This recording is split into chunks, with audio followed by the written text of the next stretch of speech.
Hi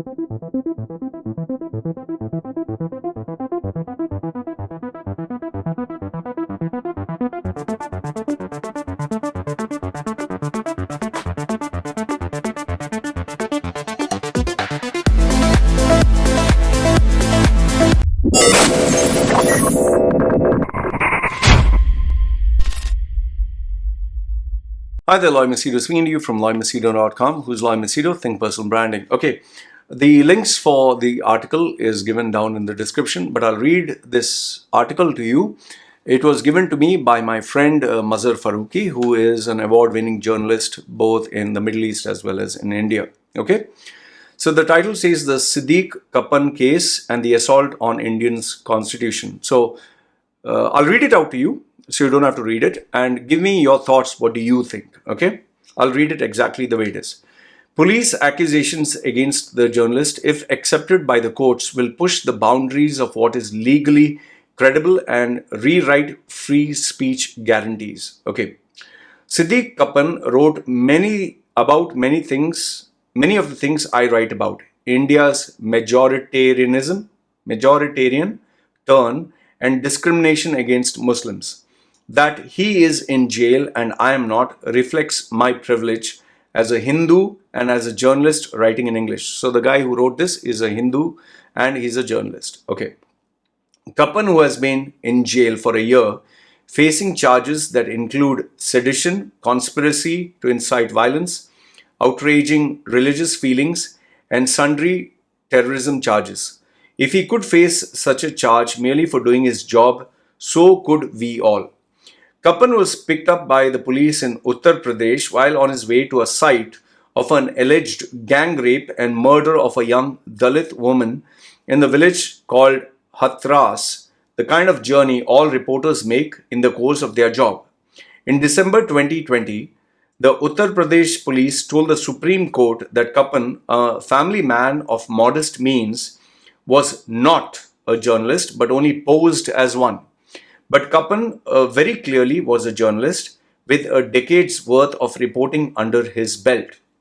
In a 5,000 word charge sheet, the kind of voluminous submission now common when cases stand on legal quicksand, filed in April 2021, less than 6 months after the submission to the Supreme Court, the Uttar Pradesh police acknowledged he was indeed a journalist. You know, when you want to attack someone, let's say, and you know the law doesn't actually go through all the words, you simply make like 1,000, 5,000, 10,000 words, you just fill it with the words. Like for example, even September 9/11, they have around, I think 15, 20, 30,000 or even 100,000 pages of information. Who's going to go through all that? Okay. All right. So now next it says Alice in Wonderland bizarreness. There's no evidence of terrorism, charges of which allowed his detention without bail for this long.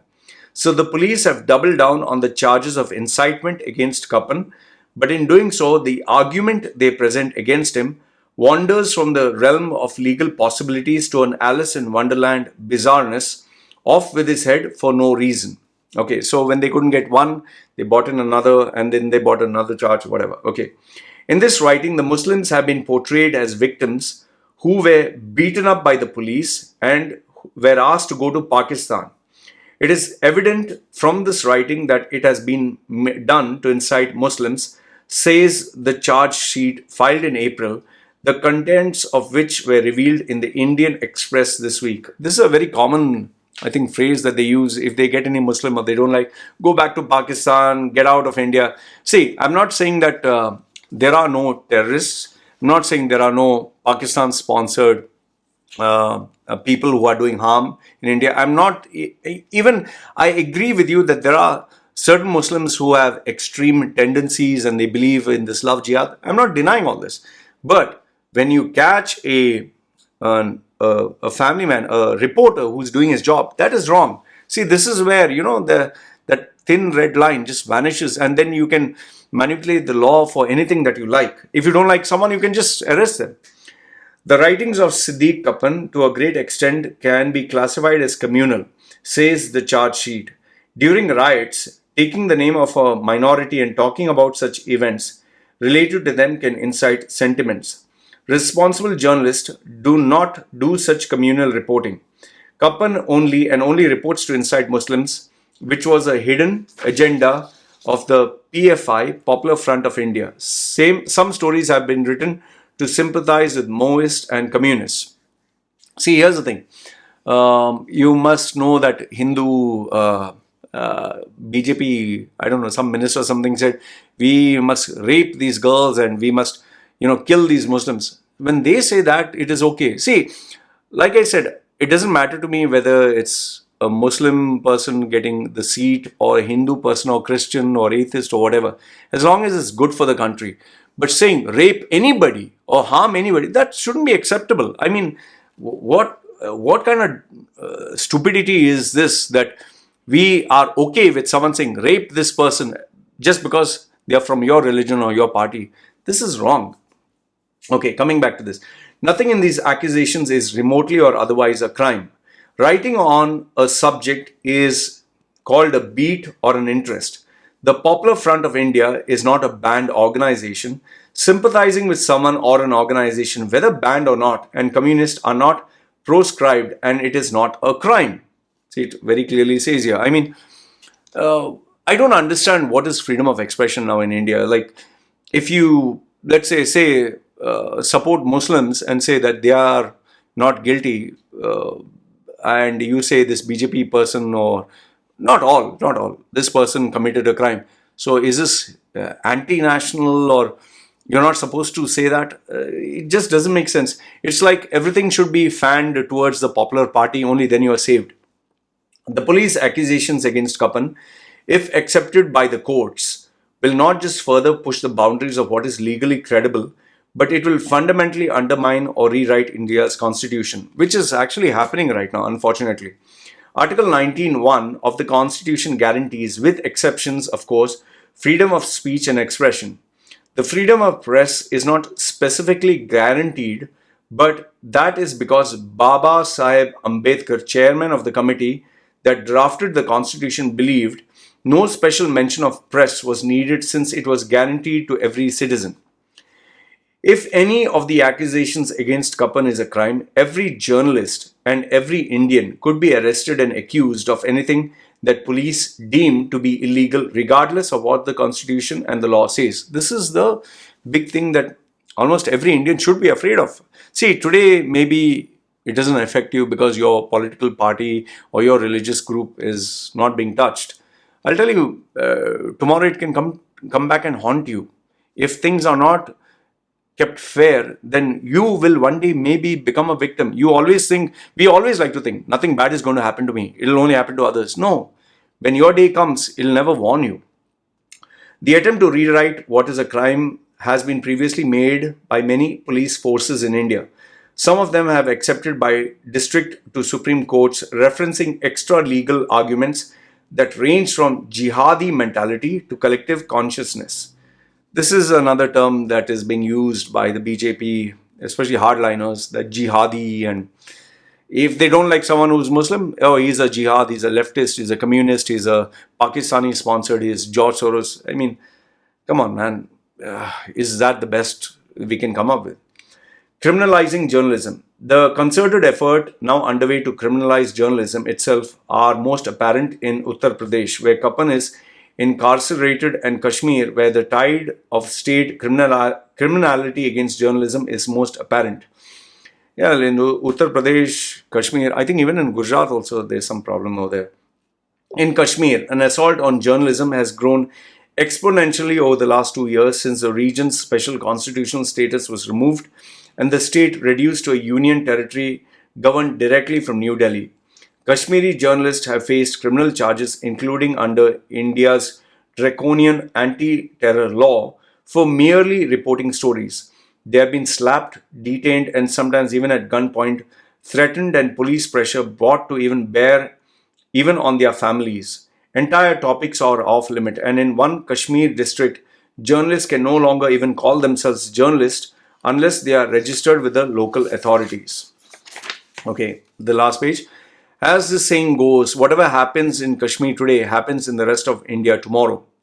The police in Uttar Pradesh have not been as severe, but the Kashmir model of menacing journalists is evident. The Uttar Pradesh police have gone beyond state boundaries to reach into India's capital and register criminal cases against journalists there for a little bit more, well, only journalism. These cases are not filed because the police believe there is a case to be made out, but because they are anxious to be accomplices to those who run the government. In this case, India's ruling Bharatiya Janata Party, notorious for its contemptuous approach to journalism and journalists. I just don't know what to say. All I can tell you is I wish this was not the case. But then again, I guess they just want, only positive news, It's sad. I'm being honest with you. It's sad when innocent people are jailed. Innocent people with differences of opinion. Say, if the person is bad, if the person is actually an evil person, fine, I understand. In this case, this guy he's not a bad guy. As Prime Minister Narendra Modi has never addressed a press conference, and the term prostitute evolved by one of his ministers reflects the party's ill-concealed contempt for independent journalism, diametrically opposed to his declaration abroad that India is the mother of democracy. The government's modus operandi to cripple Indian democracy is apparent. Get the police to file a case against anyone regarded as politically inconvenient, a journalist or anyone else, make some arrests on whims and political diktat, and let the case meander through the courts. As Kapan's case illustrates, innocent or guilty is immaterial. The message is that journalism is no refuge for free speech, and India's laws and constitutions, far from being protective features, will be weaponized against those who do not fall in line. Every journalist who writes on matters regarding as inimical, sorry, English is not good, inimical, I'm learning a new word, okay, to the interest of India's ruling party, would well be advised to look over their shoulder. I know I do. The difference, as a Muslim colleague put it, is a Hindu journalist may face a case. I will face UAPA, the Anti-Terror Unlawful Activities Prevention Act, he said. So the difference between a Hindu and Muslim is a Hindu may face, but a Muslim will face. And this was written by Samar Halarkar, who's the editor of article-14.com, a project that tracks misuse of the law and hope it offers.